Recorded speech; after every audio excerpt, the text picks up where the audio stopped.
বাবার রক্ত আমাদের শেখ পরিবারের অন্যতম সদস্য আজকের 18তম বার্ষিক ক্রীড়া প্রতিযোগিতা পুরস্কার বিতরণ ও মনোজ্ঞ সাংস্কৃতিক অনুষ্ঠান 2026-এর উদ্বোধক জনাব জাহিদুল ইসলাম শেখ স্বপন যাত্রীকে তার মূল্যবান বক্তব্য প্রদান করবার জন্য।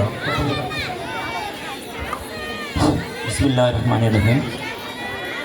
18তম বার্ষিক ক্রীড়া প্রতিযোগিতায় উপস্থিত সম্মানিত প্রধান অতিথি, সম্মানিত বিশেষ অতিথিবৃন্দ, বিজেপি জাতীয় পার্টি বিজেপির সম্মানিত কেন্দ্রীয় নেতৃবৃন্দ, সম্মানিত সভাপতি, অতিথিবৃন্দ, উপস্থিত অভিভাবকবৃন্দ, সুপ্রিয় শিক্ষার্থীবৃন্দ, সবার প্রতি রইল আমার সালাম।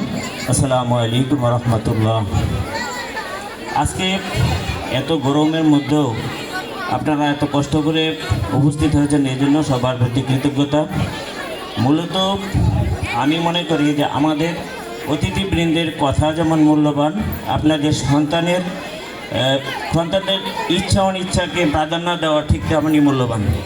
আজকে এখানে আপনারা কত কষ্ট করে বসে থাকার মূল কারণ হচ্ছে সন্তানকে আনন্দ দেওয়া, শিক্ষা দেওয়া, আর এর জন্য বিদ্যালয়ের প্রয়োজন।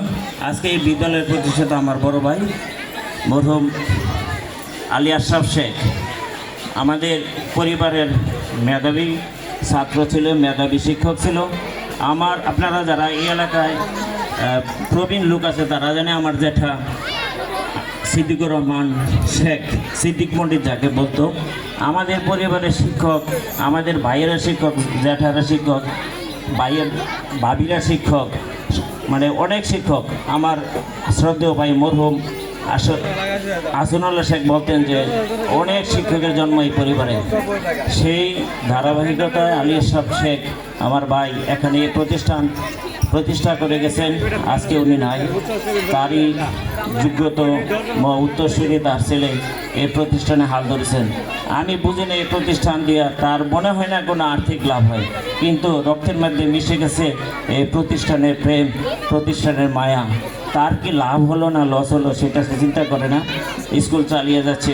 আর আপনাদের সন্তানেরা এখান থেকে তার ভবিষ্যতের বুনিয়াদ, তার মৌলিক শিক্ষাটা শুরু হয়ে যায়। আমার মেয়ে এখন বিশ্ববিদ্যালয়ে পড়ে, তাকেও আমি এরকম একটা কেজি স্কুলে ভর্তি করিয়েছিলাম। এই কেজি স্কুল থেকে পরে আরেক কেজি স্কুলে, তারপরে হাই স্কুল, কলেজ, বিশ্ববিদ্যালয়। এখন সে লেখাপড়ার পাশাপাশি অন্যান্য ক্ষেত্রেও পারদর্শিতার স্বাক্ষর রাখছে। তো আপনারা খালি শুধু লেখাপড়া হয় না, লেখাপড়ার পাশাপাশি যদি ক্রিয়া ক্ষেত্রে যে কোনো বিষয়ে যদি সফলতা অর্জন করতে পারে, এটাও কোনো অংশ কম না। আমি আর বেশি কথা বলবো না, সম্মানিত অতিথিবৃন্দ মূল্যবান কথা বলবেন। আমি সকলের কাছে দোয়া চেয়ে এই বিদ্যালয়ের উত্তরোত্তর সমৃদ্ধি কামনা করে আমার কথা শেষ করছি। আসসালামু আলাইকুম।